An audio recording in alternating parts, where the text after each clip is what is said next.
welcome to Weekends with Whitney. Coming up in today's show. Back up! I said, Dad, I got that thing wide open.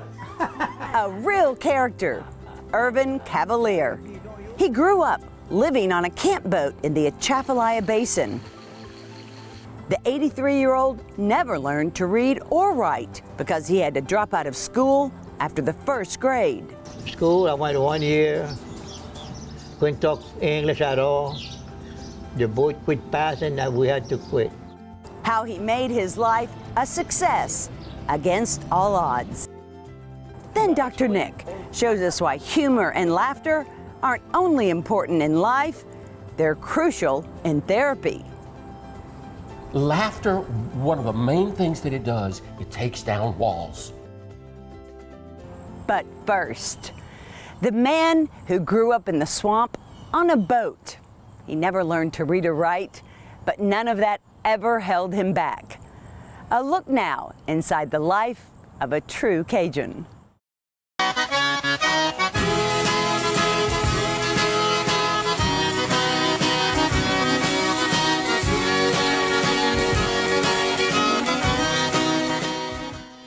The numerous waterways surrounding Pierre Part have defined it for centuries. Until the mid-1900s, you could only get in or out by boat.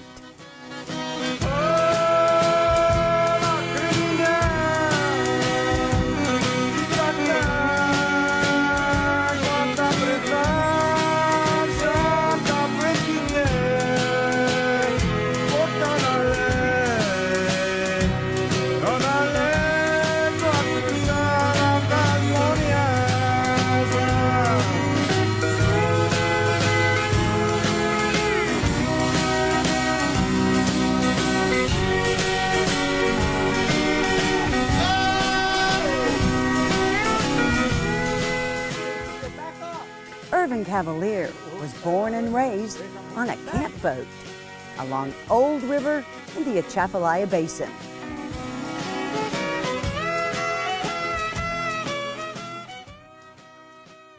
We would stay on the camp boat, and when the water was coming high, the camp boat float and they go in the side of the wood. When the water was gone, the camp was coming back where it got deeper water. 8 years before Irvin was born, water swallowed this region.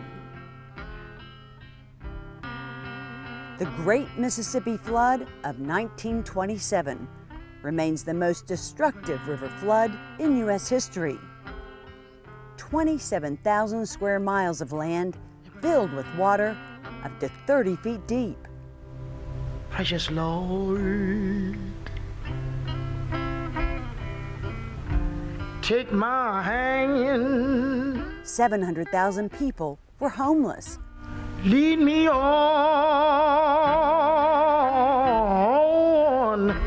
and let me stand. I'm so tired. Forced to live in relief camps. And I'm weak, Lord. This body of mine is worn, and it's only you can give me strength to go on through the storm,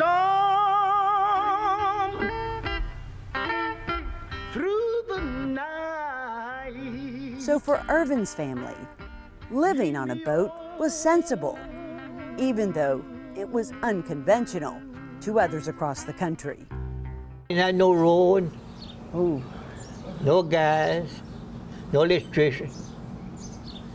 We had to go over in the woods, cut the wood, and our mom can cook on a wood stove. It was hot that day too. Oh. In the summer. Sure. She had to cook for 10 kids. Irvin was number 7 of the 10 children. They spoke only Cajun French. It made going to school, which forbid French and only taught in English, grueling and confusing. I tried the best I can to answer, but it don't come out too good. He got to school by boat. With no roads, it was the only way. When the boat stopped coming, he had to stop going. School, I went 1 year. Couldn't talk English at all. The boat quit passing and we had to quit. School was 7 miles away. Paddling there was impossible.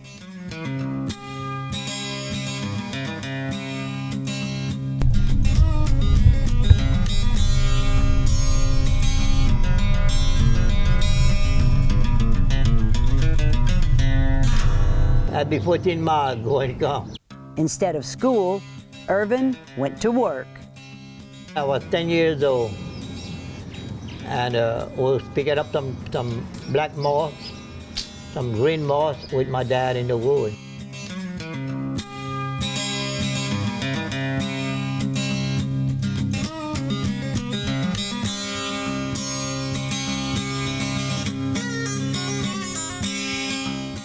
Picking and selling moss was a thriving industry in this Atchafalaya region in the 1940s.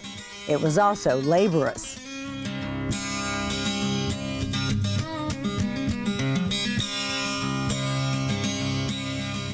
They was 4 cents a pound Wow. for the black one. The green one, we had to put that in the water to let it kill itself, and later on we go back and put it on 1 pound. And about three or 4 weeks later, we had to come back and turn it till it turned black. And after that, we had some poles from one under the other one and put it on top of that to let it dry. Once dry, he'd sell it to the Pierre Part store. We used to come sell it over here. When we got over here, the man would give that a ticket. When you come back, you buy your food. Oh, okay. So it was a ticket system. Yeah, That was the currency. yeah. The moss was used throughout the country in everything from mattresses to cars. Like the Model T car and all. Really? They used to make the seat, the back of the seat and all. Okay. That's what they used to do. You can make a bed with that. That's what we have for our bed, with the moss, the black moss. Every 5, 6 months, that to tear that bed down and tear that moss to get it more bigger. Some of his neighbors of that era worked in another booming industry, Cypress logging.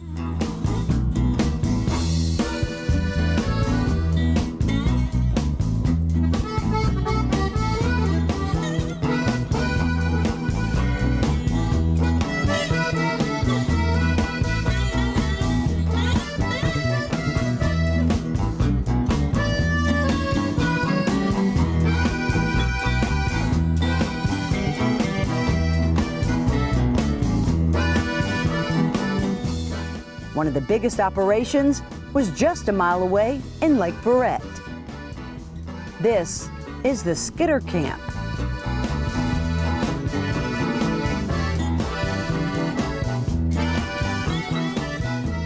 Where skidders and trains went deep, then deeper into the woods to speed production. New canals were dredged to get logs out faster.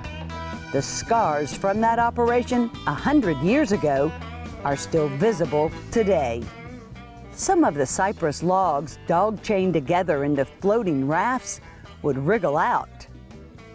I pulled one, it was 7 feet diameter, Whoa. but it had 24-inch good wood all around. Irvin used that log to build himself a camp. However, the most prolific industry here throughout its history is fishing. It's the bedrock of how Irvin's made his living. Crawfish, crabs, catfish, and even frogs. Often he worked 3 jobs in one day with little sleep. I was crawfishing till 3 o'clock in the evening, come back and sell my crawfish, get ready, go hunt frogs till 4 o'clock in the morning, come out the wood at 4 o'clock, and I had 100 crab traps to run Oh. before I finished my day's work. And come over here, go sell my frog, come back and load my crab, and go in Gonzales over there and sell it. Till I fall asleep at the wheel at the house. His daughter Gail says he's always sacrificed for others. He was able to always have food on the table, always have clothes on our back. We didn't go without. He's always lived off the land and saw opportunity in everything. I was a young little boy. We were looking for some turtle at night, in the morning. Mama said, "Irvin, you stupid, yeah." I said, "Why, Mom?" "You go get the turtle and your daddy go sailing and he drank beer with the money." The turtles were tricky too. And when we see a turtle cross the lake, we run and get it, bring it and put him in the sack. But you had to put a breeze on. Oh, yeah. With his mouth, with some rope, and you tie it. Okay. And you put them in the sack and you put it out on your shoulder. Sometimes they get loose and they grab your back. Ooh. Ouch. and what to let it go, you got to let the sack go down. Next morning you got a black mark on your back. Ooh, yeah. And them thing bite hard. But worth it. Turtle meat brought in 20 cents a pound, nearly quadruple other catches. Fishing crab. Crab at 4 cents a pound. 4 cents a pound? The crawfish was 6 cents a pound. Oh, I dream of those days. But his best catch is Mary Louise. Oh, I've been to my wife since she's about that tall. They still often talk in their native tongue. Wali peshe mo ito. Yeah. Wali peshe padasa. Na pêché joliment longtemps des crevis. Quand j'étais jeune. To give her and their young family more, he worked 9 years in a shipyard. He couldn't read words, but he could a blueprint. Know where the pipe goes, what to do with the pipe, and all this stuff. I'm very proud of my dad. The job just never really fit him. He preferred being his own boss. If you want to take a break, you can take a break. Oh, you want to play with a snake, you can play with a snake. He's become a legend in these parts, renowned as the very best at frogging.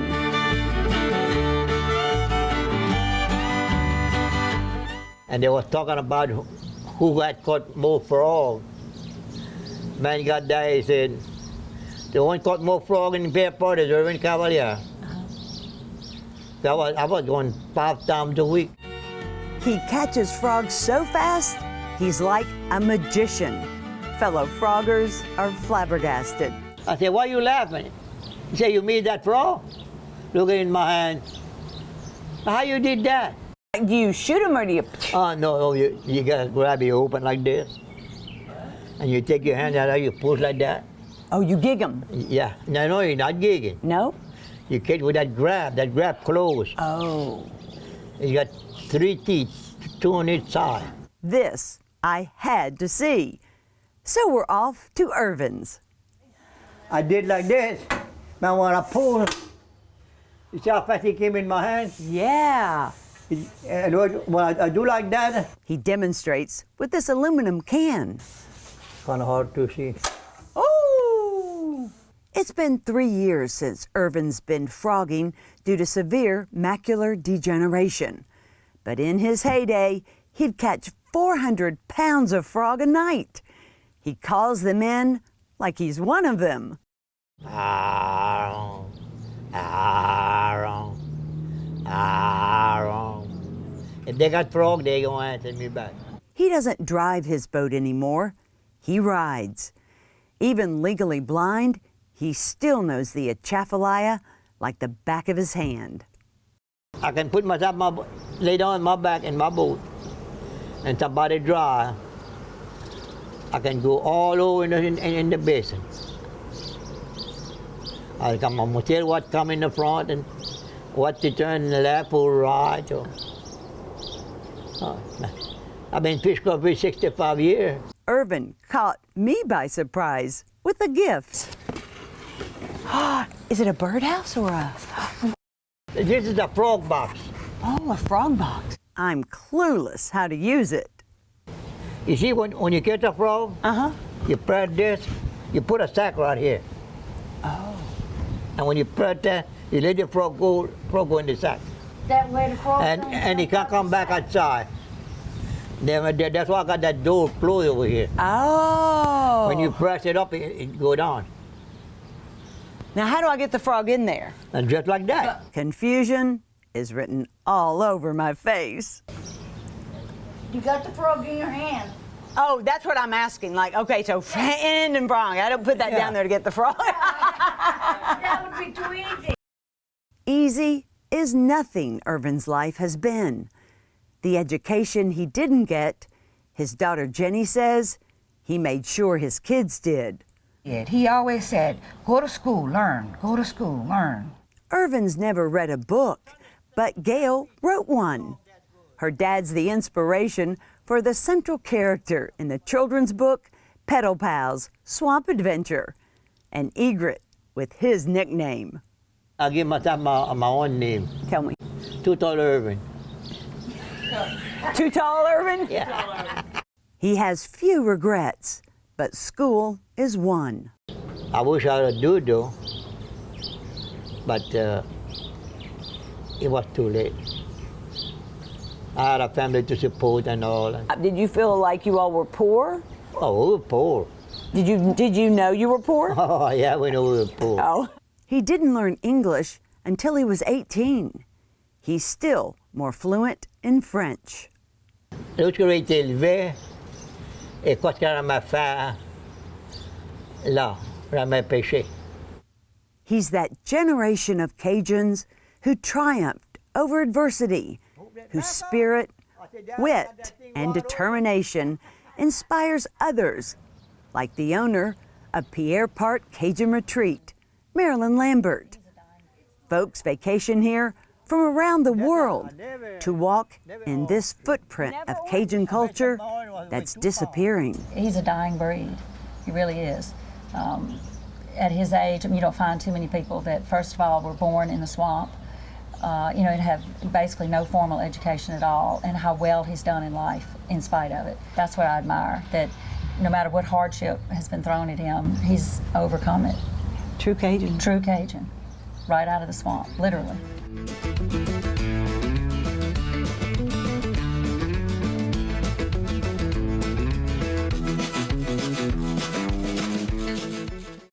Ervin Cavalier is an important part of Louisiana's living history.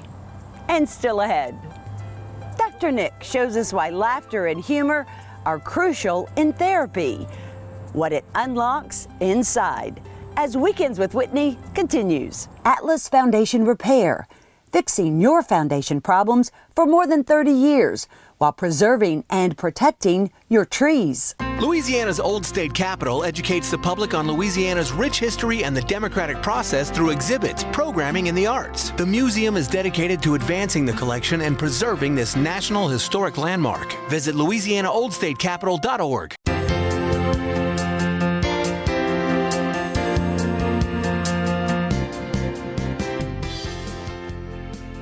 Humor and laughter are not only important in our daily lives, it can be crucial in therapy. Dr. Nick joins us with more. He's already laughing.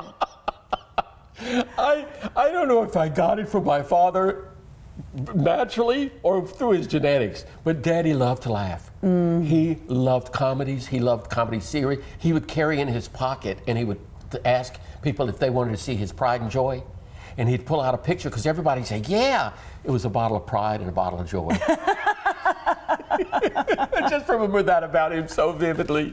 But it may surprise a lot of people that humor is important in therapy because we think of that as being just such a serious environment where we're tackling the big issues. And we can't laugh about anything that's dysfunctional. But why is it important? You can imagine someone calling me and say, Dr. Nick, I'd really like to come in because I need to laugh for 50 minutes. And yet, you can't help but think, wow, that really wouldn't be bad if I could find a place to go laugh for 50 minutes. Not that, again, that's all it is, but laughter, one of the main things that it does, it takes down walls. It shakes the defenses a little bit when you start laughing. Okay. You just become a little bit more vulnerable. And of course, the other great thing about laughter is that it lightens the burden a little bit. I always think of St. Paul, 1 Corinthians, when he said, death, where is your sting? I could almost hear him laughing as he was saying that. Right, right. Just the humor, but you don't bother me.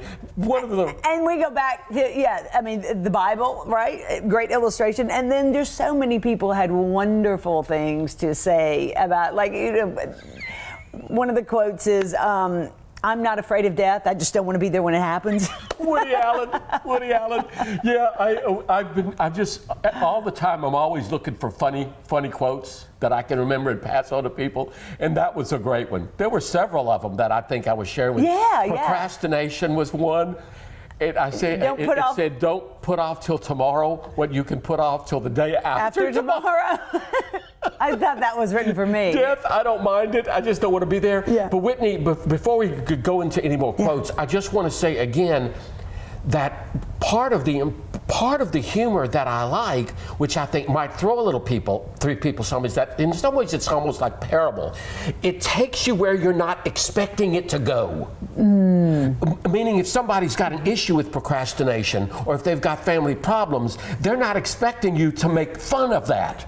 And yet that's precisely what we have to do sometimes, is laugh at it.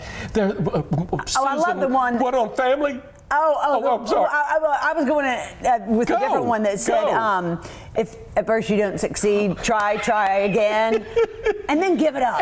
And then he was like, for God's sake, give it up. And I think, I'm not sure if that was Groucho Marx, but it was one of the main comedians that said that. But what about the one on family? The happiness is having a warm, loving, caring family in another city.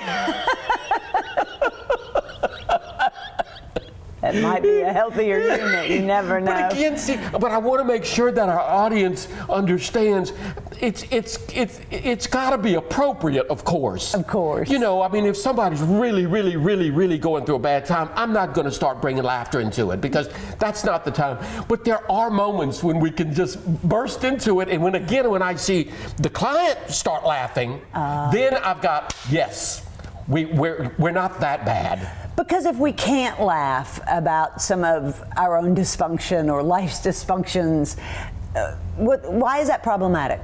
If we can't laugh, well, because the burden just becomes heavier and heavier and heavier. We're worrying more. We're more anxious. See, laughter takes away a lot of the anxiety. It takes away worry. You can't say that laughter is not in the moment, because it is. It's right in the moment. And you know, we talk a lot about mindfulness, living in the moment. That's what laughter does. When we're together sometimes playing, and all of a sudden you'll say something witty, or I'll wit, because wit is humor. Yes. And it's like, oh my God. And you know, I might forget it the next day, but in that moment, it's like that's the reality. It's a true reality show when you're laughing at an event or at yourself or at something you said. I think our favorite thing to laugh at is ourselves. Absolutely. Absolutely. And again, I try to get, basically that's what I try to get people in that room to do, is to laugh at themselves. I'm trying to think of some other ones. George Burns had a lovely one. Forgive me for looking, but we have lots of really lovely quotes. I sent you a ton because I just love them so much.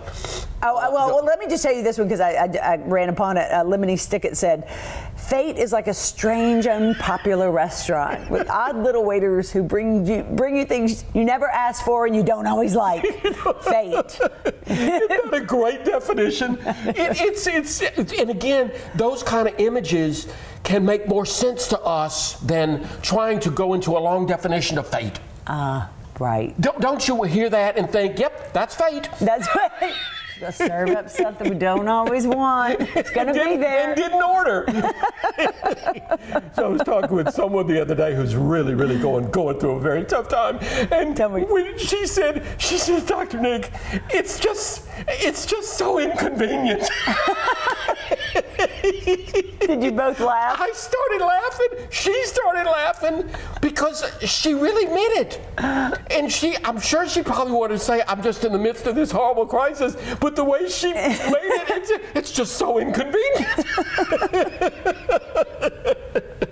See, anyway. I know, and just the way we will couch and phrase things sometimes is we even surprise ourselves. Yes. Yes, I we love do. it. Yes, we so do. to find more humor in all of our lives, give us some advice on what to do. Well, just go at life with a sense of, again, I'm going to make the best of it, and I'm going to make sure I laugh some today. And we can always find a way to laugh. We can. And again, mainly the laughter. I have a quote in there that says, sometimes we have to laugh at life's injustices. That, you know, we have to laugh at the stupid mistakes we make. We can't just be burdened with regret or judgment of regret. We have to laugh at it. Yes. Now, again, you say how to do it. I'm never the king of how to do things. I just know they have to happen. But I do believe, too, that we can influence people's lightheartedness by our lightheartedness. Sure. Surely you've been in a situation before where you started laughing and everybody started laughing and it was contagious. It was. Laughter is contagious. Yes, yes. It really is. You get me to start laughing and it's hard to stop. We just keep feeding each other the laughter. I think that's great when things like that. I do too. So look for the funny, everybody, in your week ahead and the year ahead. And yeah, make humor out of life. I mean, it's passing by quickly. Faster than we wanted to. Thanks, Dr. Nick. Okay, bye. More Weekends with Whitney after this.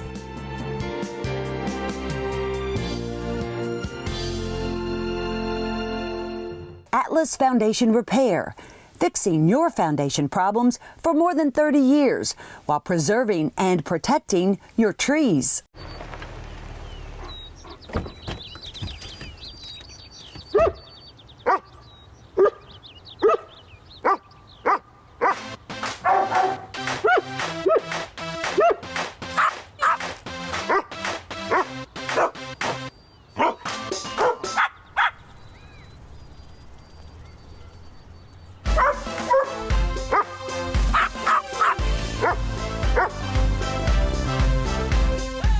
Thanks for sharing your time with us here on Weekends with Whitney.